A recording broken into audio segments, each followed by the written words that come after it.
Speaking of impressive, look who is here. Rekha from the Des Moines Register. You're That wondering where I was going with that. I was wondering. Yes, thank you so much. Connection. I'm good. How are you doing? Good, good. So let me ask you a question here, both of you. Okay. Uh-oh. Jackie, what is an infamous crime? An infamous crime? In your view. If I'm infamous? What should, okay, let me make it easier. I was going to say, it's early in the morning. Help me out. What kind of crime do you think the Constitution envisioned, the Constitution of the state of Iowa envisioned when it said you shouldn't be allowed to vote? I would consider something very...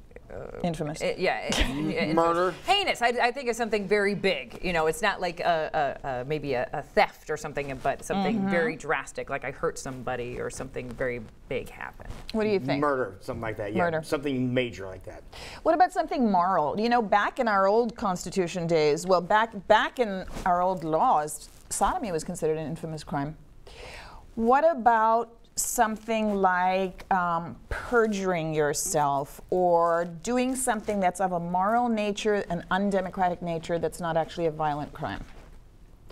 These are some things to think about, as the Iowa State Supreme Court ruled recently that people guilty of infamous crimes, which they are defining as any felony in the past, even if they have done their sentence, been convicted, served their time, gotten out, cannot automatically be allowed to vote again.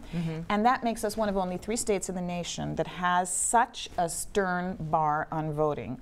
And the whole ruling hinged on the question of what the Constitution meant by infamous crime.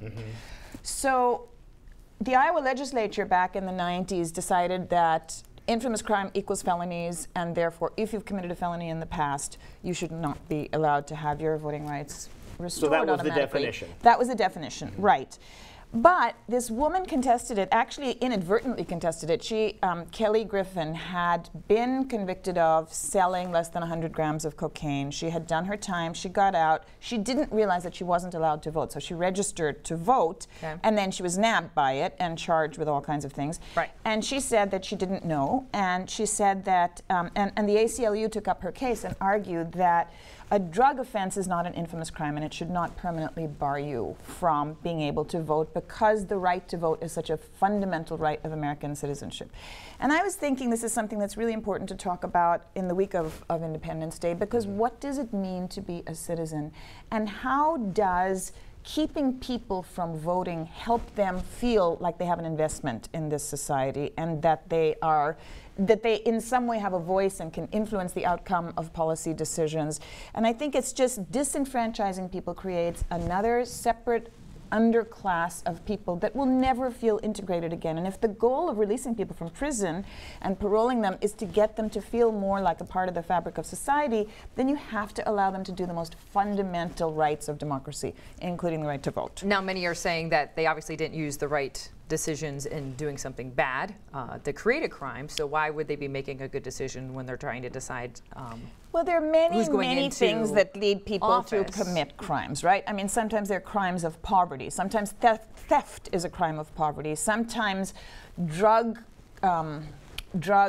delivery is a crime of drug dependency. So yeah, and why do you become drug dependent? I mean, we could sit in moral judgment of why do people start using drugs, but the fact is some people grow up in very tortured households where there's a lot of dysfunction going on, and generations of drug abuse, and that's just something that's passed on. And I think this ruling is cynical in that what it says is that basically you can never be rehabilitated, and so we have declared you to be people who are, you know, just going to sit on the fringes of our society and not be full participants forever, even after you've done your time. But now you can take steps in order to vote again, so it's not completely barring you. Right, it's not completely barring you, but we're one of only 3 states that automatically bars you unless you take these steps. Correct. And one thing that I learned is it can cost upwards of $100,000 to repay all of your past fines and pay all the court costs in order to get your right to vote back. And in fact, it's not at all guaranteed, even under those circumstances, if you pay all that money and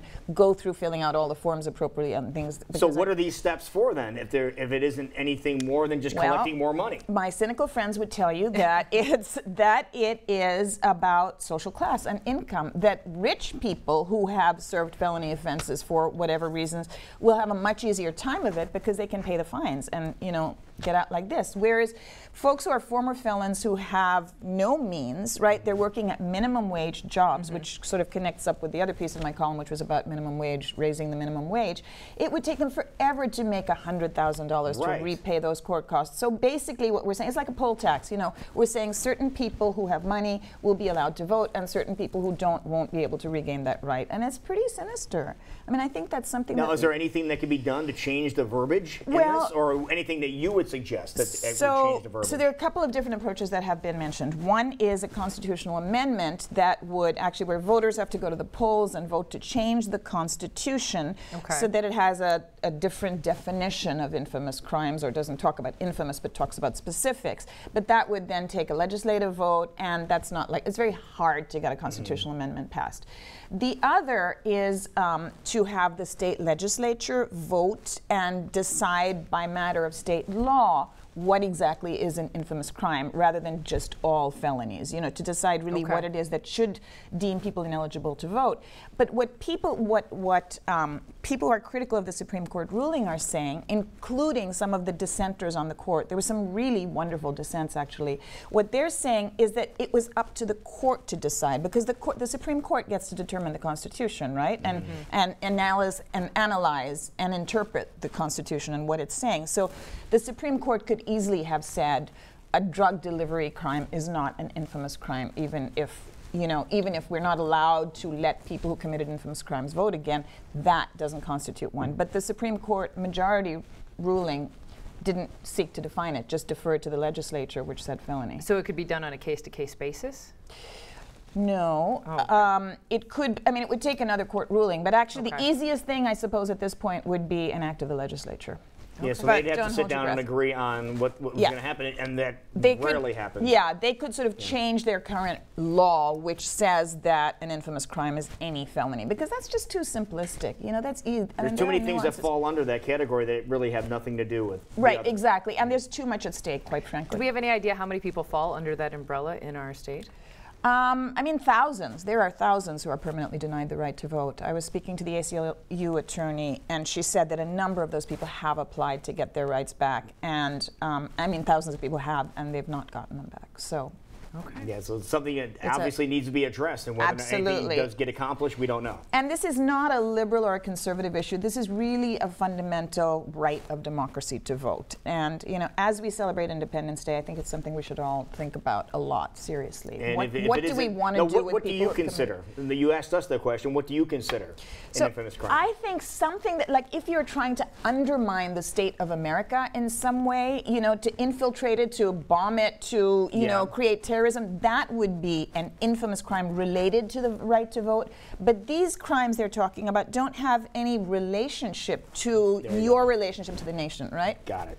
All right. Makes sense. Makes a whole lot of sense. Thank you so much, Rekha. Thank you. Appreciate My it. pleasure. It is 8:48 right now, and we will be right back. And when we come back, we have some really cool signs that were put up over at the LA Zoo from a comedian. Some people thought they were funny. Other people took offense. Well, we'll show you what those are when we come back. The CW Iowa Live.